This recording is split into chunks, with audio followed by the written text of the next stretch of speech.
Corona काल में दिल्ली के व्यावसायिक जगत के लिए संजीवनी का काम करने वाले बिजनेस रेफरल ओशन संस्था ने मनाया अपना वार्षिकोत्सव। रोहिणी के 5 सितारा होटल क्राउन प्लाजा में मनाया गया वार्षिकोत्सव कार्यक्रम में दिल्ली सहित अन्य राज्यों से भी पहुंचे व्यवसायी। साथ ही जाने माने मोटिवेशनल स्पीकर टी.एस. मदान ने भी लोगों को बताए अपने व्यवसाय को बढ़ाने के टिप्स। राजधानी दिल्ली के रोहिणी इलाके के एक निजी होटल में बिजनेस रेफरल ओशन नामक संस्था का वार्षिकोत्सव मनाया गया। ये संस्था लॉकडाउन जैसी विषम परिस्थितियों में शुरू हुई, जहां लोगों के व्यवसाय बंद हो रहे थे, कामकाज ठप पड़ चुके थे और ऐसे में आशा की एक नई किरण लेकर इस संस्था ने कुछ लोगों के साथ शुरुआत की और न सिर्फ अपने बिजनेस को बचाए रखा बल्कि उसको आगे भी बढ़ाते हुए एक नए मुकाम को हासिल किया। इस संस्था में अलग अलग व्यवसाय से जुड़े हुए व्यवसायी एकजुट हुए, जिन्होंने ये उदाहरण भी पेश किए कि यदि हम संगठित हो और एक दूसरे की सहायता करने के इच्छुक हो तो कुछ भी नामुमकिन नहीं है, क्योंकि एक दूसरे के सहयोग से ही कोरोना के विषम परिस्थितियों में भी लोगों ने अपने व्यवसाय को न सिर्फ बचाया बल्कि आगे भी बढ़ाया और अब वह मार्केट में अपना एक नया स्थान बना चुके हैं।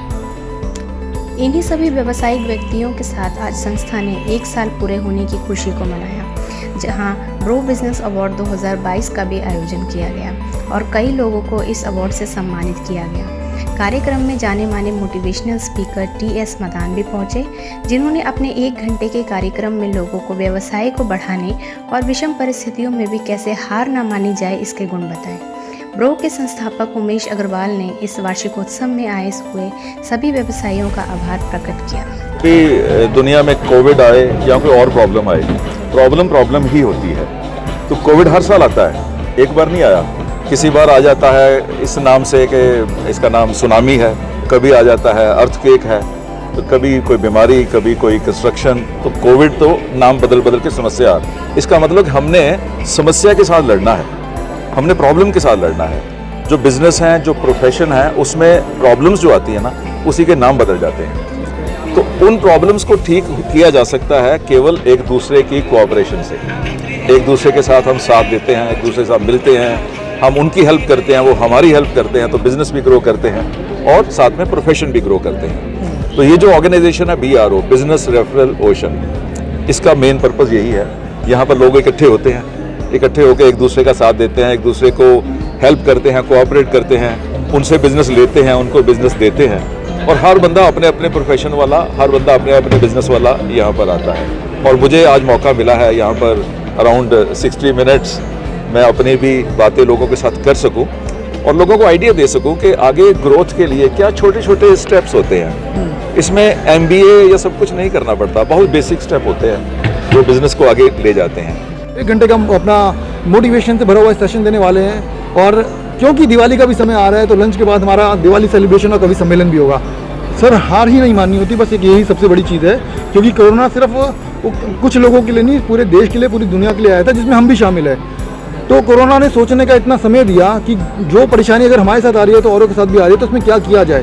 भाई कोरोना तो अभी है, कोरोना की परेशानी अभी थी, तो लेकिन उसके लिए काम करके वो परेशानी को दूर करने के लिए समय भी चाहिए होता है। तो आज हम जब उस टाइम पे व्यस्त नहीं थे तो कम से कम उस टाइम हम प्लानिंग तो कर सकते थे।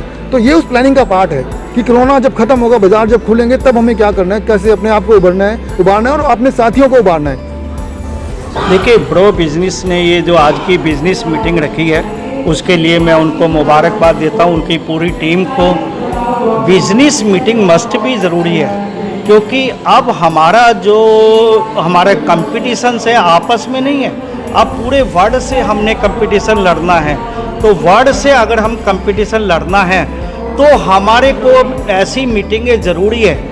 ऐसे तजुर्बेकार जैसे टी.एस. मैदान जी ने अपने विचार रखे, ऐसे गुरु से, मैं तो इनको गुरु मानूंगा, क्योंकि जिनके पास तजुर्बा है, इतने बड़े बड़े व्यापारियों का जो तजुर्बा है उनके पास, वो उनको दे सके और हम आगे बढ़ सके। दूसरा पॉइंट्स, बिजनेस की जो भी प्लानिंग बनती है सेम डे नहीं बनती, सालों पहले प्लानिंग बनाई जाती है कि हमारा इस साल में ये प्लान है, इस साल में ये प्लान है, तो हमें उसको करना है। मैं अपने तजुर्बे के बारे में बताना चाहता हूँ। मैंने जितना भी कार्य करा, आज VP इंटरनेशनल की ऑल ओवर इंडिया 26 ब्रांचें हैं, तो जब मैं संभालता था तो उस समय मुझे जाकर लोगों को इम्प्रेस करना पड़ता था, लोगों को बताना पड़ता था VP के बारे में। लेकिन जीएसटी के बाद जब बेटे ने संभाला, सारा मीडिया की उन्होंने क्लासेस ली और आज ये पोजीशन है कि डेली 3000 के करीब वीपी इंटरनेशनल के जो साइट है उसको देखते हैं और उसको क्लिक करते हैं, कंपनी उसको उसके साथ कोऑर्डिनेट कर लेती है। तो ऐसी मीटिंगें बहुत ज़रूरी है। अगर ये मीटिंगें नहीं होगी तो हमारा धीरे धीरे करके हमारा बिजनेस एंड की तरफ चला जाएगा।